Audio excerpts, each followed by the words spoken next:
अस्सलाम वालेकुम नाज़रीन, प्रोग्राम एजुकेशन इन फोकस में अवां खे भली कार था चऊं। नाज़रीन, एजुकेशन इन फोकस में जीअं अवां खे ख़बर आहे त असां हर हफ़्ते सिंध जी एजुकेशन या तालीमी सिस्टम ते असां बहस कंदा आहियूं, डिस्कस कंदा आहियूं। गुज़िरियल ॿिनि हफ़्तनि खां सेक्रेटरी एजुकेशन फज़लुल्लाह पेचुआ साहब सां सां गॾु हुआ ऐं उन्हनि जे अचण सां इहो थियो त थोरो जेको स्कूलनि में जेके टीचर्स नथा वञनि या उते जा जेके डायरेक्टर्स डीओज़ या ईडीओज़ आहिनि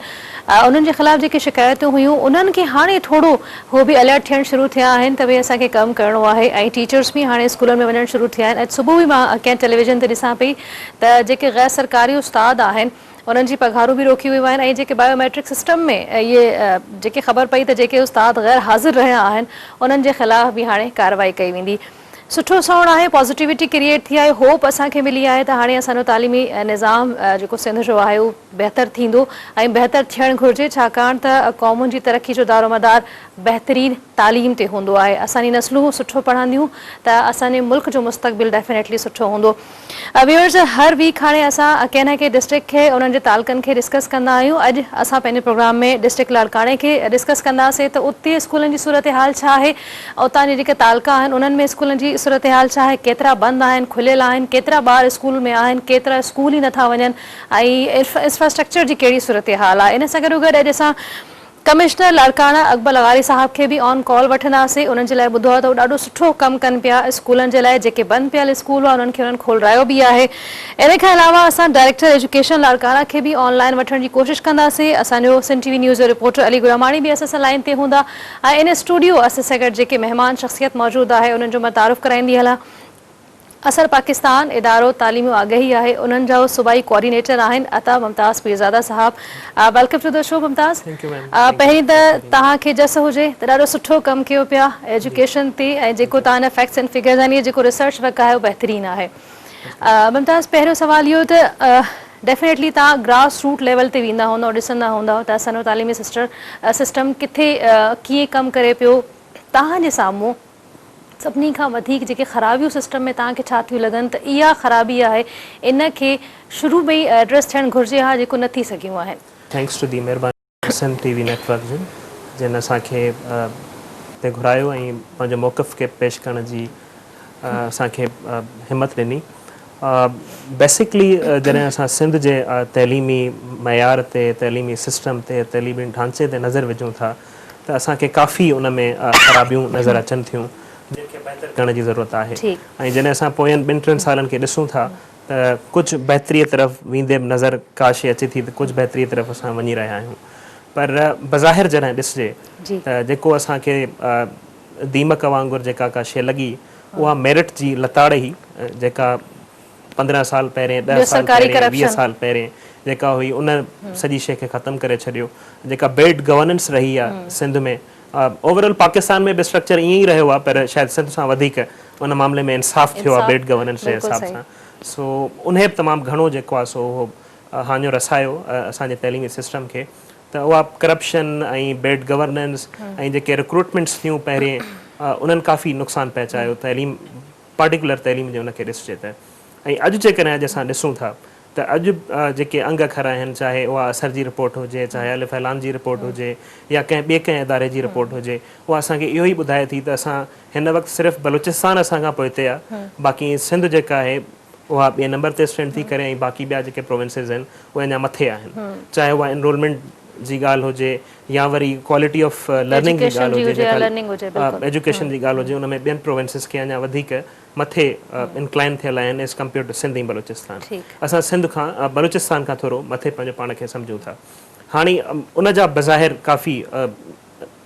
सबब आहिनि त छाजे करे उहा जेको आहे सो लर्निंग लो पई थिए ऐं ॿार न पढ़ी रहिया आहिनि, ॿार स्कूलनि ते न पहुची रहिया आहिनि। जेकॾहिं असां उन में डायरेक्ट हिकिड़ो गवर्नमेंट खे ज़िमेदार करार ॾेई छॾींदासीं भई सरकार जो कमु आहे, सरकार न पहुचाए सघी आहे, त थोरी नाइंसाफ़ी थींदी। सरकार जी बि ज़िमेदारी ज़रूरु आहे त उहा ॿारनि खे स्कूलनि ताईं पहुचाए ऐं असां वटि हींअर क़ानूनी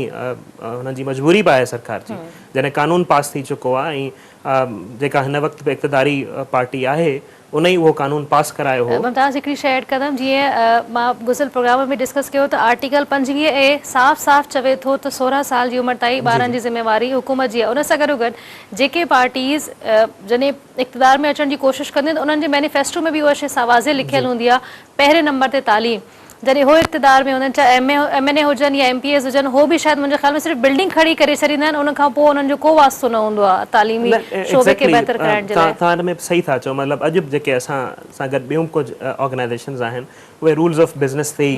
ॻाल्हाइनि पियूं, ऐं असां सेक्रेटरी साहब खे बि रिक्वेस्ट कई आहे। सेक्रेटरी साहब बीइंग वेरी काइंड, मुंहिंजे ख़्याल में उन्हनि का कमेटी ठाहे छॾी आहे ऐं उन रूल्स ऑफ बिज़नेस खे डिस्कस बि करे छॾियो, ऐं कुझु ॾींहंनि में शायदि असेंबली में उहा शइ थी वेंदी। पर अञा ताईं रूल्स ऑफ बिज़नेस न ठहण, जेको 2013 जो कानून हो उनखे अञा ताईं न ठाहे सघिया आहिनि, अञा ताईं उन में रूल्स ऑफ बिज़नेस। अच्छा मुमताज़, असांजो रिपोर्टर अली गुरामाणी असां सां लाइन ते आहिनि, उन्हनि सां ॻाल्हाए वठूं था। उन खां पोइ उन्हनि जी रिपोर्ट आहे नंढी सी, उहा बि ॾिसंदासीं। उन खां पोइ मां तव्हांखां इहो बि पुछंदमि त असांजी एजुकेशन पॉलिसीज़ या रूल ऑफ बिज़नेस या वॉट एवर जेको बि चऊं ॾाढी सुठियूं ठहनि थियूं, इम्प्लीमेंटेशन किथे आहे? एजुकेशन पॉलिसीज़ खे ॾिसूं, कानून खे ॾिसूं, सभु शयूं ॾाढी सुठियूं आहिनि ठहण में या फौरी अप्रूव कराइण में। असेंबलीज़ में असां अॻिते आहियूं। रिपोर्टर लाइन ते उन्हनि खे वठी था पोइ असां अॻिते वधंदासीं। वॾी महिरबानी अली, तव्हां असांखे जॉइन कयो।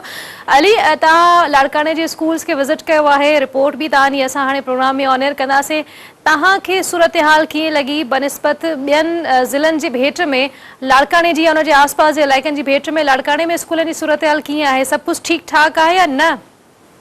जी मेराज, जीअं तव्हां असां सभिनी खे ख़बर आहे त असांजी पूरी सिंध में जेको तालीम जो हाल आहे उहो तक़रीबन तालीम जा जेके हाल आहिनि उहे पूरा आहिनि। जेको सिंध जे ॿियनि ज़िलनि जो हाल आहे तक़रीबन साॻी सूरत हाल लाड़काने ज़िले जी बि आहे। लाड़काणो ज़िलो हूअं त जेकॾहिं असां ॾिसूं लाड़काने ज़िले खे त लाड़काणो ज़िलो हिकु तमामु वॾो तारीख़ी ज़िलो आहे, जंहिं शहर जा माण्हू हिन मुल्क जे तमामु वॾनि उहिदनि ते बि पहुता आहिनि। जेकॾहिं अली, वज़ीर तालीम असांजो लाड़काने मां आहे।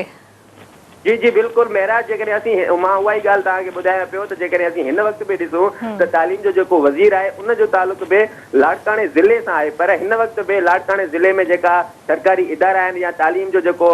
डिपार्टमेंट आहे उन जा जेके हाल आहिनि बहितर न आहे। मजमूई तौर ते मां अव्हांखे ॿुधायां त लाड़काने ज़िले में टोटल 1168 स्कूल आहिनि, जेको असां तव्हां ॾे पंहिंजी रिपोर्ट में बि मोकिलियो हुयो। 1168 स्कूलनि मां 120 जे लॻभॻि जेके स्कूल आहिनि उहे मुकमल तौर ते बंदि आहिनि। ऐं मेराज, उन खां अलावा ॿी मां अव्हांखे ॻाल्हि ॿुधायां त जॾहिं असां पंहिंजी असाइनमेंट जे हवाले सां वर्क पे कयो त उन वर्क जे हवाले सां जॾहिं असीं DEO ऑफिस, DEO सेकेंडरी जेका आहे लाड़काने जी जेका ऑफिस आहे, जॾहिं असीं उन में वियासीं त असांखे उते ख़बर पई त लाड़काने जी जेका DEO ऑफिस आहे उन में गुज़िरियल 2 महीननि खां वठी बिजली बंदि आहे ऐं उतां जी जेका फोन आहे उहा बि कटियल आहे, जंहिं करे उतां जो जेको अमलो हुयो उहो उते कचहरी करण में मसरूफ़ हुयो। उते असीं जॾहिं असांजी मुलाक़ात थी DEO जेका आपा नूरजहां, मैडम आपा नूरजहां, उन सां जॾहिं असांजी मुलाक़ात थी त उन असांखे चयो त हिते गुज़िरियल 2 महीननि खां वठी बिजली कटियल आहे ऐं फोन बि कटियल आहे। तंहिं करे हू जेके समूरा जेके उतां जा जेके मुलाज़िम हुया, अमलो जेको हुयो, उहे उते कचहरियूं करण ऐं चांहि पीअण में मसरूफ़ हुया। अली, तव्हांजी ॻाल्हि मां कटियां बि, जॾहिं DEO ऑफिस में इहा हाल आहे त पोइ स्कूलनि में बिजली पाणी जो त पोइ त सिरे सां उते त सवाल ई पैदा नथो थिए त इहे शयूं उते बि अवेलेबल हूंदियूं।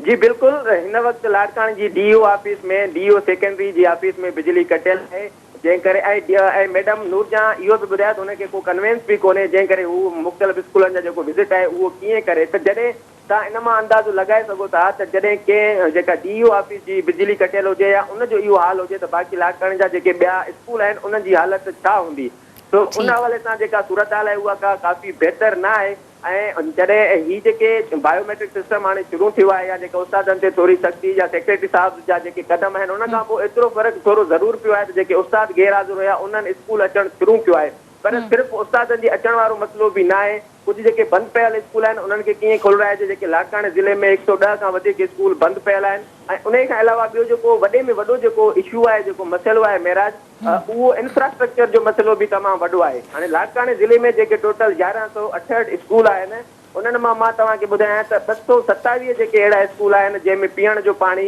मुहैया न आहे थियल, जॾहिं त 330 अहिड़ा स्कूल आहिनि हिकु सर्वे मुताबिक़ मां तव्हांखे ॿुधायां पियो त 330 अहिड़ा स्कूल आहिनि जंहिंमें टॉयलेट वग़ैरह यानी बाथरूम वग़ैरह जी सहूलियत उते न आहे, जॾहिं त 546 अहिड़ा स्कूल आहिनि जिते बिजली जी सहूलियत न आहे। ऐं उन खां अलावा 183 अहिड़ा स्कूल आहिनि जंहिंमें बाउंड्री वाल यानी चौदीवारी बि उन्हनि स्कूलनि में न आहे। अली बायोमेट्रिक सां टीचर्स त अचणु शुरू थी विया स्कूल्स में, पर इन्हनि जेके बुनियादी सहूलियतूं न आहिनि त छा ॿार बि स्कूल अचणु शुरू थिया आहिनि या न?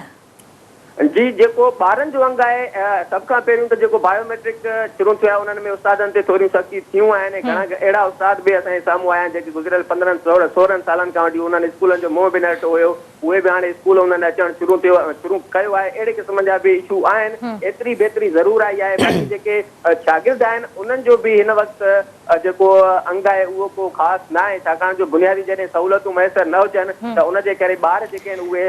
जेके सरकारी इदारनि में तालीम सही नमूने सां हासिल न पिया करे सघनि। मेराज जेके हिते सरकारी इदारनि जो सरकारी स्कूलनि जो हाल इहो आहे जो जेके ख़ुदि जेके टीचर आहिनि यानी जेके उस्ताद आहिनि सरकारी, उहे बि पंहिंजा ॿार जेके आहिनि उहे प्राइवेट स्कूलनि में पढ़ाईंदा आहिनि। यानी उहे ज़बरदस्त, इहा त अञा सुठी ॻाल्हि थी न।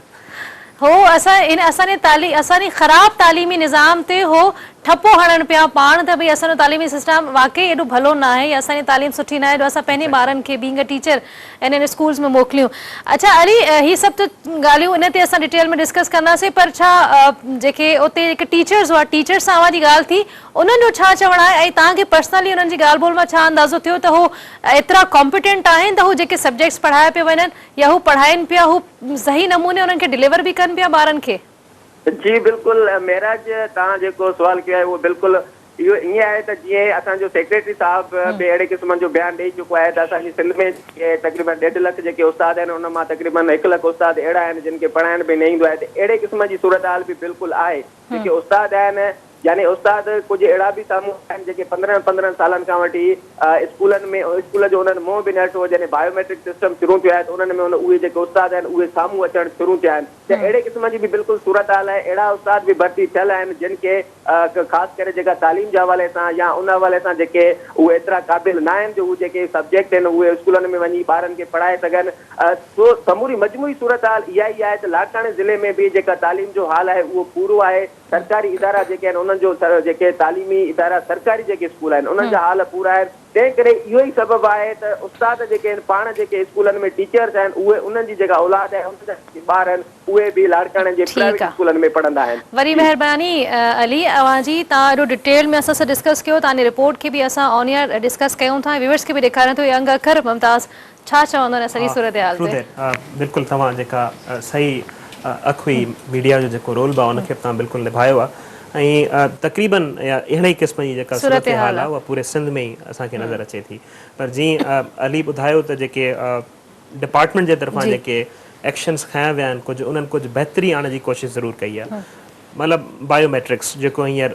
ICT इंफॉर्मेशन कम्युनिकेशन टेक्नोलॉजी सां तव्हां उनखे रिलेट कयो त उन बायोमेट्रिक्स मशीन जे ज़रिए असांखे इहो त ज़रूरु मिलियो आहे त जेके असांजा टीचर्स कॾहिं वेंदा कोन हुआ उहे स्कूलनि ताईं ज़रूरु पहुता ऐं उन्हनि स्कूलनि जो मोह ज़रूरु ॾिठो आहे। उन सां गॾु इहा बि सचाई आहे ऐं I quote and unquote secretary साहब ऑफ दी सिंध प्रोविंस कि जी जेके असांजा तक़रीबन 70% टीचर्स आहिनि उहे अनट्रेनेबल आहिनि। मतलब असांजे प्रोग्राम में पाण उन्हनि पाण बि एडमिट कयो आहे त असां वटि जेकी ट्रेनिंग या उन्हनि खे सिखिया जो आहिनि ई अनट्रेनेबल। मतलब हिकिड़ो उन्हनि खे पढ़ाइण बाद में ॻाल्हि, पर उन्हनि जी बि असां किथे ट्रेनिंग नथा कराए सघूं। पर अलमियो हिकु ॿियो आहे। अलमियो असां सां इहो आहे त असां जॾहिं बि कंहिं माण्हू एजुकेशन ते उन नज़र सां कुझु कोशिशि करण जी कोशिशि कई आहे असां उन खे ई वरी सताइण जी कोशिशि कई आहे। We do have teacher unions across the province. Teacher unions कॾहिं बि इहा कोशिशि न कई आहे त तइलीम जे मैदान में बहितरी कीअं अचे, कॾहिं बि कोशिशि न कई आहे उन्हनि कीअं अचे, या उन्हनि हक़नि लाइ फाइट न कयो आहे त असांजे टीचर्स खे ट्रेनिंग करायो, असांजे टीचर्स खे ॿियनि मुल्कनि मां ट्रेनिंग करायो, असांजे करिकुलम खे सुधारण जी कोशिशि कयो, असांजे ॿारनि जे लाइ के सहूलियतूं पहिराइण जी कोशिशि कयो। बाउंड्री वॉल न आहे, टॉयलेट्स न आहिनि, क्लासरूम फैसिलिटीज़ न आहिनि, इलेक्ट्रिसिटी न आहे, उनजे लाइ टीचर यूनियन कॾहिं बि हमेशह पंहिंजी उनजे लाइ ईंदा त भई असांखे जेको आहे सो हीअ ॾियो, राइट्स ॾियो, हीअं कयो हूअं कयो, असांजी सैलरीज़ खे इंक्रीज़ कयो। हिन वक़्तु जेको सिंध जो टीचर आहे ऐं ओवरऑल पाकिस्तान में बि इहा कंडीशन थी सघे थी त सभिनी खां वधीक हुनजो पे स्केल आहे, वधियो आहे। ऐं लास्ट जेका PPP गवर्नमेंट हुई उन तमामु घणो नवाज़े छॾियो, उन्हनि जेके शयूं उन्हनि खे नवाज़े छॾियो, पर उनजे बदिले में उनजो आउटपुट न पियो अचे उन टीचर जो। So this is a good thing. हाणे जीअं साईं ॻाल्हि कई त DO स्कूल में लाइट न आहे, ही जेके अंग अखर जेके तव्हां बि शेयर कया इहे जेको ज़ैली इदारो आहे डिपार्टमेंट जो रिफॉर्म सपोर्ट यूनिट उन्हनि बि हिकिड़ो पूरो प्रोफाइल शाया करायो हो 2013-14 जो पूरो अपडेट करे उन में बिल्कुलु ई इहे अंग अखर ॾिनल आहिनि ऐं इहो रिपोर्ट कॾहिं शाया थी आहे 2013-14 में हाणे दिसंबर में 16 में असां ही 16 जी ॿ ॾींहं अॻु जी रिपोर्ट आहे तव्हां अंदाज़ो कयो त का बि हिन में इम्प्रूवमेंट न आहे सिचुएशन उते ई आहे बिल्कुलु बिल्कुलु उहा उते ई आहे हिननि शाया कई हाणे जेके लाड़कानो डिवीजन आहे 1168 स्कूल आहिनि 650 स्कूल्स में बिजली न आहे इहो मां नथो चवां तव्हां नथो चओ अली नथो चओ इहो डिपार्टमेंट चए थो हाणे जेकॾहिं बिजली न आहे त पोइ असां उनखे कीअं रिलेट कयूं कुझु ईअं ई तक़रीबन थिए थो किथे 250 स्कूलनि में वॉशरूम फैसिलिटी न आहे किथे पाणी जी फैसिलिटी न आहे त इहे शयूं अक्रॉस द बोर्ड मतिलबु पूरे सिंध में असांखे इहे नज़र अचनि थियूं गॾोगॾु जेकॾहिं असां ॾिसूं ऐं रिसर्च बुनियादनि ते ॻाल्हि कयूं त हिन वक़्तु बि मेजर क्रंच तक़रीबन 80% एनरोलमेंट जेका आहे उहा पब्लिक सेक्टर वटि आहे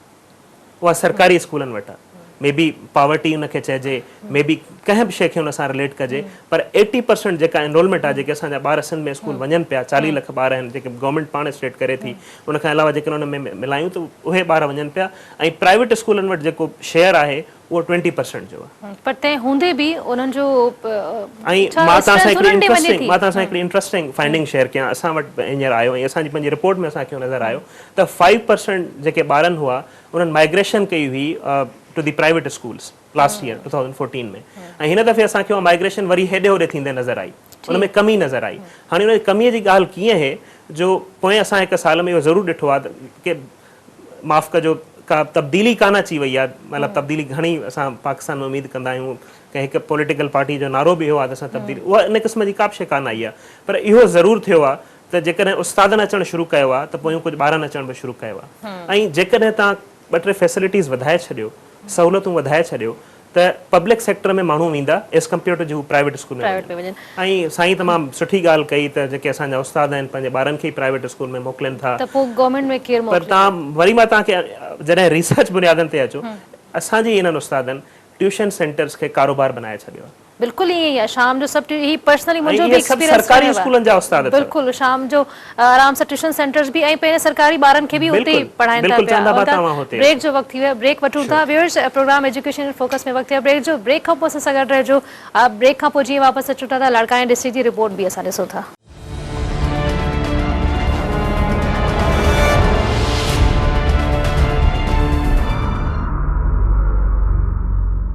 जी viewers program education in focus में ब्रेक खां पोइ मूंखे भलीकार था चऊं ऐं असांजी रिपोर्ट अली गुरामाणी जेका लाड़काने डिस्ट्रिक्ट ऐं तालकनि जे हवाले सां एजुकेशन जी रिपोर्ट ठाही आहे उहा बि असां ॾिसी था वठूं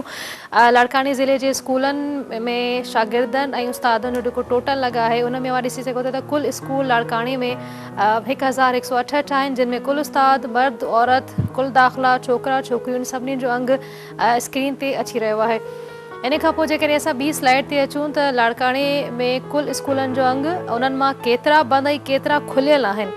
त छोकिरनि जा 7 स्कूल बंदि आहिनि छोकिरियुनि जा 6 जॾहिं त गॾियल मिक्स स्कूल जी ॻाल्हि कयूं त 11 स्कूल बंदि आहिनि जेका सुठी ॻाल्हि आहे त थोरा स्कूल बंदि आहिनि इन्हनि में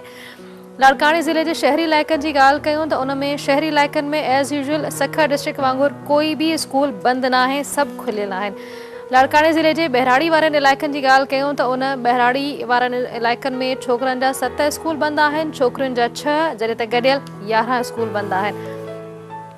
लाड़काने ज़िले जे तालकनि में स्कूलनि उस्तादनि ऐं शागिर्दनि जा तफ़सील स्क्रीन ते वञी साम्हूं आहिनि डोकरी रतोदेरो बाखराणी इन्हनि तालकनि जा जेके अंग अखर आहिनि उहे बि अचनि पिया त केतिरी इनरोलमेंट थी आहे केतिरा खुलियल आहिनि स्कूल केतिरा बंदि आहिनि केतिरा उस्ताद उन्हनि स्कूलनि में मौजूदु आहिनि जी ममताज़ असांजी ॻाल्हि अधु में रहिजी वई जॾहिं पॉलिसीज़ ठहनि थियूं सभु कुझु ॾाढो सुठो सुठो ठहे थो मां लास्ट टाइम सेक्रेटरी एजुकेशन खां बि इहो सवाल कयो त सर जॾहिं एतिरो टाइम तव्हां हुकूमत में रहिया आहियो उनजे बावजूद बि तालीम खे न सुधारे सघिया आहियो अञा केतिरो टाइम खपे असांखे तालीम खे बहितर करण में ॾिसो जेकॾहिं सुठी नियत रही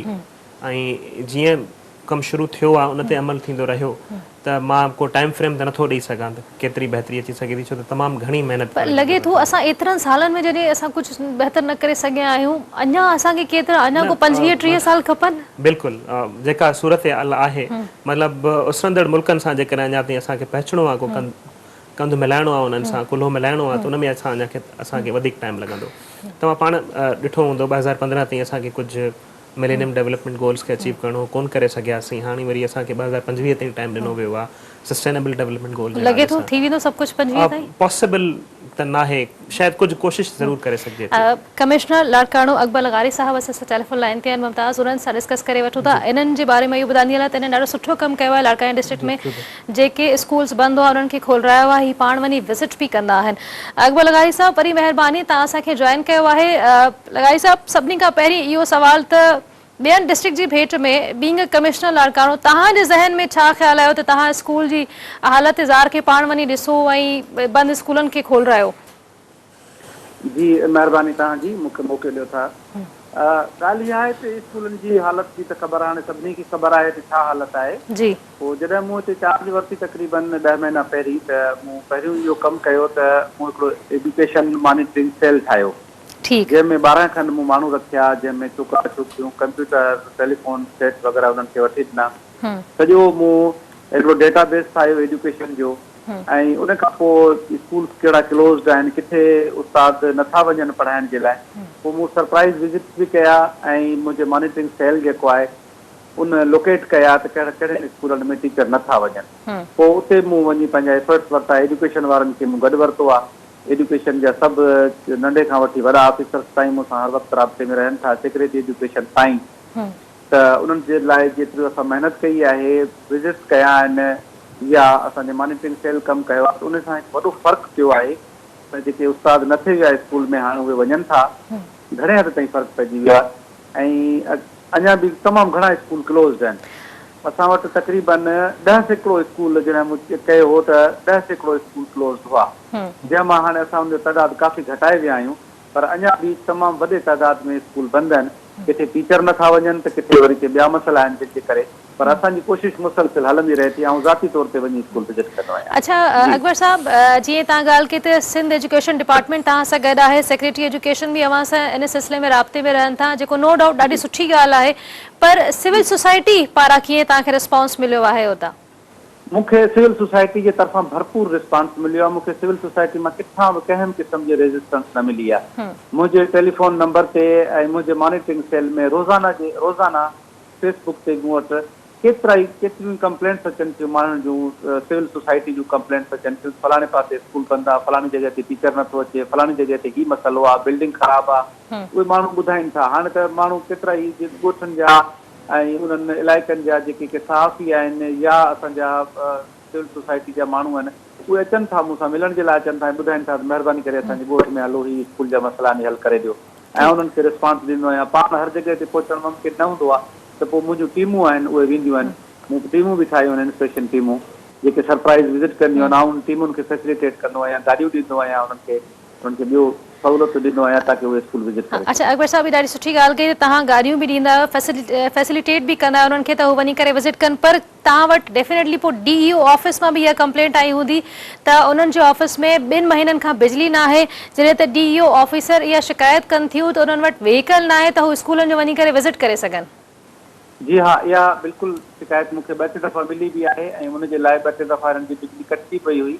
जेका मूं हिकु दफ़ो मूं पाण बहाल कराई, ॿियो दफ़ो मूं डायरेक्टर खे चयो। हुननि जे बिल्स वग़ैरह जा मसइला थियनि था, उहे हिननि खे वक़्त ते नथा मिलनि, ऐं हुननि जे DDO पावर जा मसइला हुआ, जंहिंजे लाइ मूं सेक्रेटरी साहिब खे रिक्वेस्ट कई हुई, ऐं उहे DDO पावर हुननि खे मिली विया हुआ। गाॾियुनि जी वाकई खोट आहे, एजुकेशन डिपार्टमेंट में गाॾियुनि जी खोट आहे। मिसाल DO लाड़काणे वटि, DO लाड़काणा सेकेंडरी वटि गाॾी कोन्हे, उनजो इशू थिए थो। पर जॾहिं बि आउं विज़िट ते वेंदो आहियां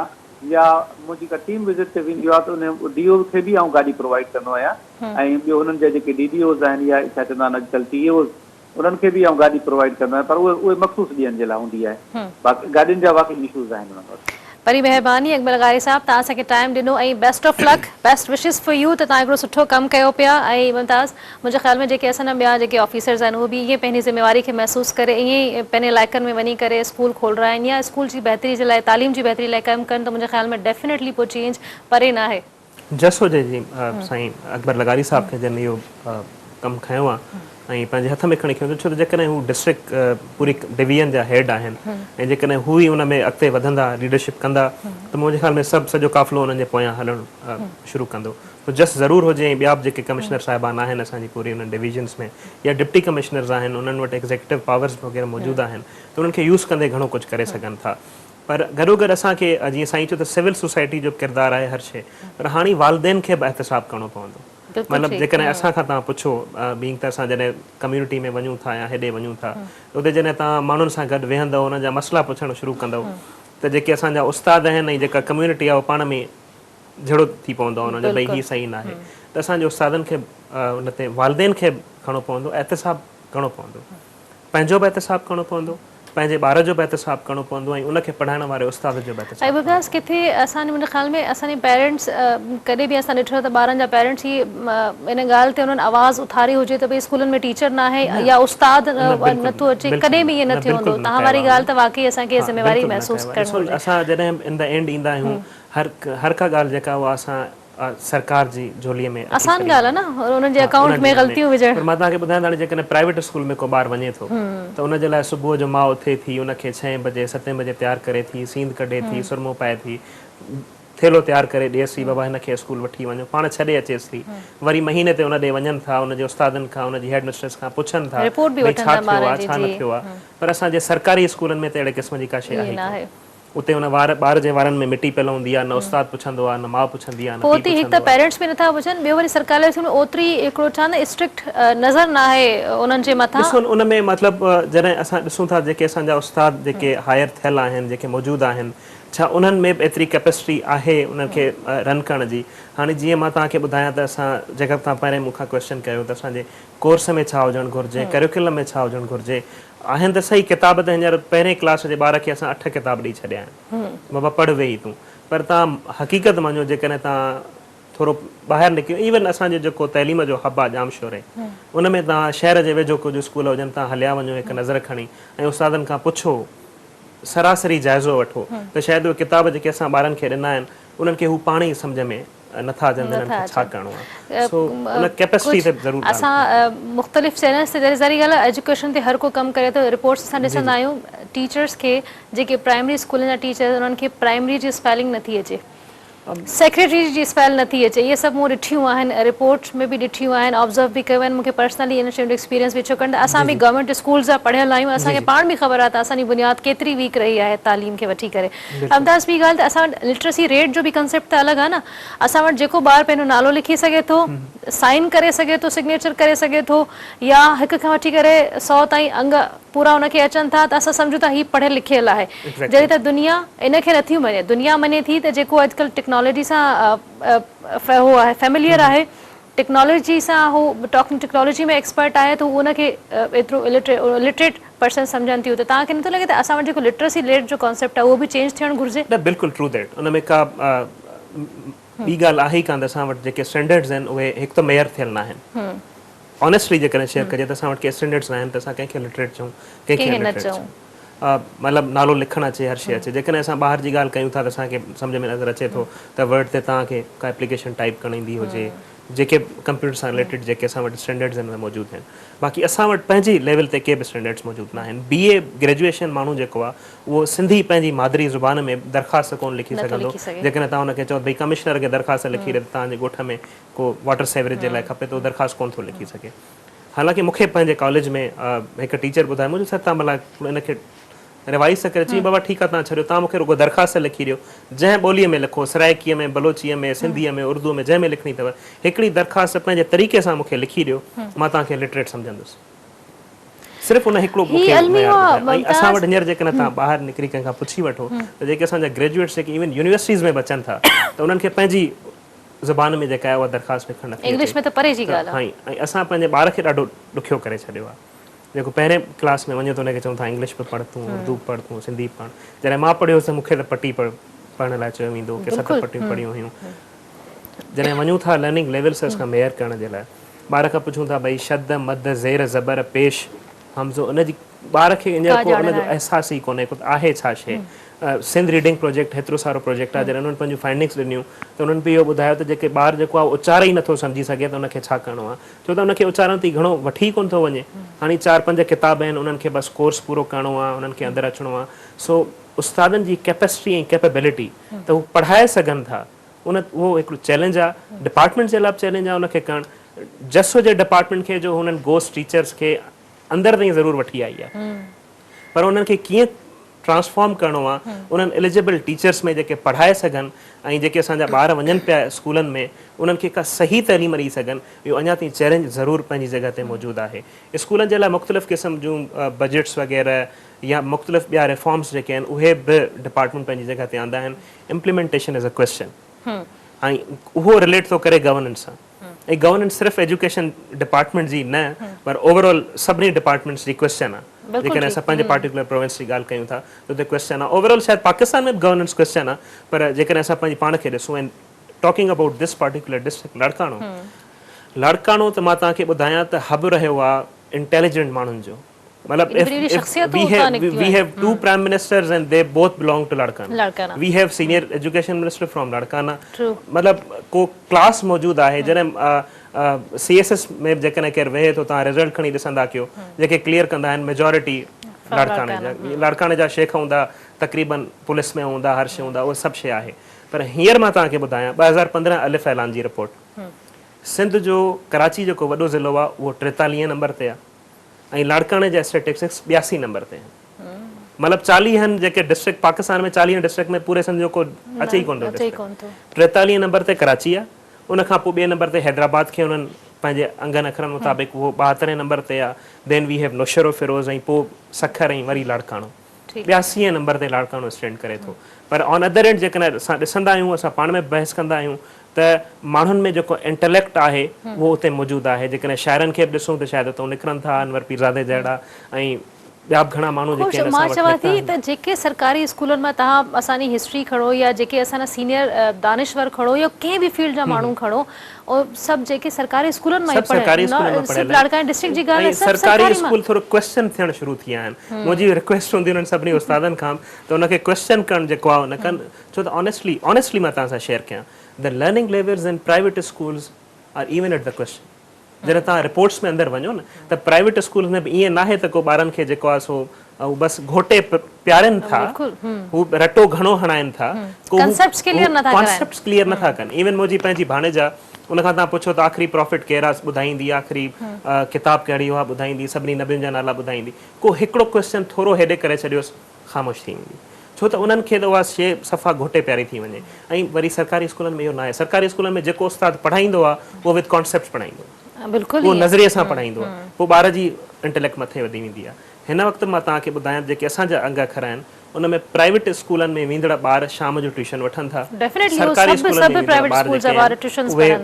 ज़रूरी न आहे त हर ॿार सरकारी स्कूल में पढ़ंदड़ ट्यूशन वठंदो हुजे, पर प्राइवेट स्कूल में पढ़ंदड़ हर ॿार ट्यूशन थो वठे। पर वंतास हिते असां हिननि स्कूलनि ते हिन सभिनी ते घणो बहस कयोसीं, पर इन खां पोइ जॾहिं ॿी शइ ख़राबु अचे थी न, हू अचे थी जॾहिं एग्ज़ाम्स थियनि था न ऐं हुन में जेका चीटिंग थिए थी न, उन सां इहो छा थो थिए जॾहिं उहे ॿार यूनिवर्सिटी लेवल ते अचनि था पोइ वाइड़ा थी था वञनि। इहो त हिकिड़ो तमामु घणो क्वेश्चन आहे। मतिलबु ऐं मूंखे ॾाढी हिन दफ़े ख़ुशी थी त मूं जॾहिं हैदराबाद बोर्ड जा रिज़ल्ट्स खे ॾिठो, हिकु ऑनरेबल माण्हू आहे उन टेक चार्ज कयो आहे अचे उते ऐं रिज़ल्ट्स खे शटर थिया आहिनि। मतिलबु 96-97% ते पोज़ीशन वेंदी। हिन दफ़े उन्हनि खे 80s में खणी आयो आहे पोज़ीशन्स खे। मतिलबु ऐं जेकॾहिं असांजी मां तव्हांखे ऑनेस्टली ॿुधायां त जेकॾहिं असांजे पंहिंजे घरनि में ईअं थींदो आहे, इहो ठीकु आहे जेकॾहिं पढ़े नथो पेपर ॾेई अचे, इहो बोर्ड मां असां पैसनि ते कमु कराए वठंदासीं। इहो हिकिड़ो वॾो मसइलो आहे ऐं असां पंहिंजे ॿारनि खे इहा ॾींदा आहियूं। असांजे ठीकु आहे जी को मसइलो न आहे। जेके असां वटि हमेशह चवंदा आहिनि त जेके जागीरदार आहिनि उन्हनि जी ज़हनियत हाणे शायदि उहा ख़तमु थी वई हुजे त का उन्हनि वटि का केटी कान हूंदी की घोड़े ते सफ़र कोन कंदा हूंदा, पर उन्हनि जे ॿारनि में इहा ज़हनियत ज़रूरु हूंदी त V8 गाॾी में वेठा हूंदा ऐं उन्हनि खे चवंदा त भई असां जेको आहे सो बसि पास थी वठंदासीं, असांजो को मसइलो ई कोन्हे, बोर्ड असांजो पंहिंजो आहे। सो इन शइ खे ज़रूरु ख़तमु थियणो पवंदो ऐं ॿारनि खे उहो पढ़ायो नथो वञे। असां वटि मतिलबु तव्हां ॾिसो त जेके 5 सालनि जा एग्ज़ाम पेपर आहिनि उहा हिकिड़ा वॾी माफ़िया आहे। उहा पाण वॾी माफ़िया आहे। 5 सालनि जा पेपर उन्हनि टाइप करे रखी छॾिया आहिनि, उन्हनि खे प्रिंट कराइनि था, ॿार वठनि था, उन्हनि खे सिर्फ़ु पढ़नि था। मतिलबु लर्निंग कंहिं क़िस्म जी आहे ई कान। वरी जॾहिं तव्हां यूनिवर्सिटी लेवल ते अचो, पोइ यूनिवर्सिटी लेवल में छा थींदो? यूनिवर्सिटी लेवल बि क्रॉस करे वेंदा। आई टेल यू त सिंध में डायलेमा इहो रहियो आहे त जेकॾहिं कंहिंजी परसेंटेज ठीकु न आई कंहिं बि वजह जे करे, उनजी यूनिवर्सिटी में एडमिशन न थी, उहो वीचारो वञी कंहिं प्राइवेट नौकिरी जा बाद में कंहिं यूनिवर्सिटी में या का प्राइवेट नौकिरी कंदो वञी धिका खाईंदो। पर जेकॾहिं कंहिं इवन जेके सरकारी यूनिवर्सिटीज़, असां वटि इंजीनियरिंग जी मेहरान यूनिवर्सिटी आहे, मेहरान यूनिवर्सिटी जा छोकिरा मां तव्हांखे ॿुधायां त कराची अचण खां लहराईंदा आहिनि। जेकॾहिं कंहिं शइ में फॉर एग्ज़ाम्पल टेक्सटाइल में कनि कमु ऐं पंहिंजी डिग्री हासिलु कनि, त उन्हनि खे ख़बर ई कान हूंदी आहे त कराची में कहिड़ियूं टेक्सटाइल मिल्स आहिनि जेके असांखे नौकिरी ॾेई सघनि। ऐं कराची माशी हब आहे, हुननि खे इन शइ जी ख़बर ई कान हूंदी आहे। बसि हुननि खे हूंदी आहे भई इहो नूरियाबाद में कुझु टेक्सटाइल मिलूं आहिनि, की हैदराबाद जे साइड एरिया में टेक्सटाइल, उन्हनि में को कमु करे वठंदासीं। हिकिड़ी फतेह शुगर मिल आहे या फतेह टेक्सटाइल मिल आहे, उते कमु करे वठंदासीं, ठीकु। पर उनखे उन शइ जी ख़बर ई न हूंदी आहे। त पंहिंजो पाण खे अञा वधीक उजागर करण जी कोशिशि कनि त काशी गुज़रे। नौजवान आहिनि उहो इंजीनियर्स थी था वञनि, उन्हनि में कॉन्फिडेंस नथो अचे। तव्हां हमारी ॻाल्हि त अगरि हू कराची अचनि बि था, मां पर्सनली ॾिठो आहे, मां इंजीनियर्स इन लाइ ॻाल्हि कंदमि त मुंहिंजो एक्सपीरियंस या इंटरेक्शन वधीक हिननि सां रहियो आहे। कुझु ॾींहं अॻु जी मां तव्हांखे ॻाल्हि ॿुधायां, मुमताज़ हिकु इंजीनियर आयो मुंहिंजे ऑफिस में, उनखे कंप्यूटर हलाइणु न पियो अचे। असांजे मथां हो थिए पियो त हिनखे मां कीअं पेपर खे स्कैन कयां, मां कीअं कयां? अरे भई तव्हांखे स्कैनर नथो हलाइणु अचे, या कंप्यूटर ते का शइ कनेक्ट करणु नथी अचे, या का शइ अपलोड करणु नथी अचे, तव्हां इंजीनियर कीअं थी विया? त उनजो जवाबु आहे, मूं त को कोर्स न कयो आहे, तव्हां मूंखां पुछी नथा सघो। भई इंजीनियर खे ज़रूरत आहे छा कोर्स करण जी? त इहो अलमियो आहे। जॾहिं असांजा इंजीनियर्स ईअं हूंदा त उहे क्लेम कीअं था कनि त भई असांखे सुठी जॉब्स नथियूं मिलनि या उहो नथी कनि? त उहे तव्हांजी ॻाल्हि बुनियाद खां असांखे ॾिसणो पवंदो। जॾहिं बुनियाद ख़राबु हूंदी आहे त इमारत त पोइ डेफिनेटली सस्टेन करे ई न सघंदी आहे। सही था चओ। मुमताज़, तव्हांजी जेका रिसर्च रिपोर्ट रही, उन्हनि में तव्हां ॿारनि ते, स्कूलनि ते, सभिनी ते रिसर्च कयो। टीचर्स ते तव्हांने रिसर्च की, डेफिनेटली तव्हांजो टीचर्स सां बि इंटरेक्शन रहियो हूंदो। टीचर्स पारां कहिड़ा मसइला या शिकायतूं साम्हूं आयूं? मतिलबु ऑनेस्टली जेका असां पंहिंजी रिपोर्ट ठाहींदा आहियूं उहा स्कूल बेसिस ते न हूंदी आहे, उहा असां हाउस होल्ड में वञी ठाहींदा आहियूं, छो त लर्निंग लेवल से वधीक हूंदी आहे। स्कूलनि जी इंफॉर्मेशन असां वठंदा आहियूं ऐं असांखे इन बारे में वधीक मतिलबु डिपार्टमेंट जे तरफ़ां या सिविल सोसाइटी जे तरफ़ां क्वेश्चन बि कयो वेंदो आहे। तव्हां वटि जेका टीचर अटेंडेंस आहे उहा तमामु घणी आहे, ऐं असां पंहिंजी रिपोर्ट में बि ॾिसंदा आहियूं त टीचर अटेंडेंस घणी आहे। मतिलबु 90% टीचर्स प्रेज़ेंट आहिनि पंहिंजे स्कूलनि में। ऐं असां वरी उन ते पंहिंजो मौक़िफ़ इहो ॾींदा आहियूं त हिकु त असां सां इहो वॾो हिकिड़ो आहे इशू बि आहे, यानी की चइजो त असां जेकॾहिं कंहिं ॻोठ में सर्वे करणु वञूं था त हिकिड़ी नॉन गवर्नमेंट ऑर्गेनाइज़ेशन आहियूं, असांजी का पार्टनर ऑर्गेनाइज़ेशन आहे, त असांखे ॻोठनि ते ईअं एक्सेस इज़ीली कोन मिलंदो आहे। पोइ असां उन ॻोठ जा वॉलंटियर्स खणंदा आहियूं, उन्हनि जी ट्रेनिंग कराईंदा आहियूं। त जॾहिं उहे वॉलंटियर्स पंहिंजे ॻोठ में ॿुधाईंदा आहिनि भई सुभाणे असां सर्वे करणु ईंदासीं, त टीचर्स पाण ई रेडी थी वेंदा आहिनि, उहे स्कूल में अची वेंदा आहिनि। ऐं उनजे करे उहे हेड काउंट प्रेज़ेंट उन ॾींहं सां असां रिलेट कंदा आहियूं भई हीअ टीचर हिन ॾींहुं प्रेज़ेंट हुआ। ॿियो इहो वॾो मसइलो आहे त टीचर जेको सरकारी स्कूल जो आहे उहो स्कूल में मौजूदु ज़रूरु हूंदो आहे, हाणे हू पढ़ाए थो या नथो पढ़ाए, क्वेश्चन ही ॿियो सवाल आहे। अच्छा मुमताज़, प्रोग्राम जो टाइम बि ख़तमु थी रहियो आहे। मां इन शॉर्ट में तव्हांखे इहो पुछंदमि त सिंध एजुकेशन डिपार्टमेंट अवां जिन रिसर्च पर कई, अवां जेको एतिरो कमु कयो था एजुकेशन ते, उन में तव्हांखे केतिरो सपोर्ट कंदी आहे? We are very thankful to the department and we are very thankful to the secretary education and literacy. त हुननि जी असां एक्नॉलेजमेंट रही आहे हमेशह हिन रिपोर्ट जे बारे में। असांजी जेका रिपोर्ट हुई उन्हनि जी बुनियादनि ते ई लास्ट टाइम में जॾहिं का हिकिड़ी रिक्रूटमेंट थी पीर मज़हर उल हक़ साहब जे दौर में, उहा रिपोर्ट में जॾहिं असां उजागर कयो हो त भई टीचर्स जी कमी आहे, त उन्हनि NTS जे थ्रू रिक्रूटमेंट कराई हुई। उन ते क्वेश्चन्स हुआ, but again the credit goes to the present leadership of the management, कि जी उन्हनि टीचर्स खे साइड ते कयूं ऐं जेके क़ाबिल ऐं जेके रियल जिन पास कई हुई उन्हनि खे उन्हनि खयूं। सेक्टर प्लान जेको रिफॉर्म सपोर्ट यूनिट ठाहियो आहे उन में असांजी रिपोर्ट जी हुननि असांखे ॾिनो आहे मौजूदगी आहे। उन खां अलावा अर्ली चाइल्डहुड एजुकेशन, मतिलबु असां वटि जेकॾहिं तव्हां कानून खे पढ़ो न त उन में लिखियलु आहे 5 खां 16 साल। हाणे 5 ऐं अर्ली जेका आहे, जेका जंहिंमें प्री प्राइमरी चइजे, नर्सरी चइजे, उहा उन में मौजूदु न आहे। त उन में बि असां जॾहिं डिपार्टमेंट खे चयो त उन्हनि उन ते पंहिंजी पॉलिसी इंट्रोड्यूस कराई आहे। सो असां सां उन्हनि जो साथ ज़रूरु हिन में गॾु रहियो आहे, इंशाअल्लाह गॾु हलंदा रहंदासीं। ठीकु आहे, वरी महिरबानी आहे त मुमताज़ साहब तव्हां असांखे टाइम ॾिनो, ॾाढी सुठी ऐं जामे डिस्कशन रही। Best program education in focus जो वक़्त ते पुॼाणी ते पहुचे थो। नेक्स्ट वीक इंशाअल्लाह सभी थींदी मुलाक़ात, तेसिताईं ॾींदा इजाज़त, अल्लाह निगहबान।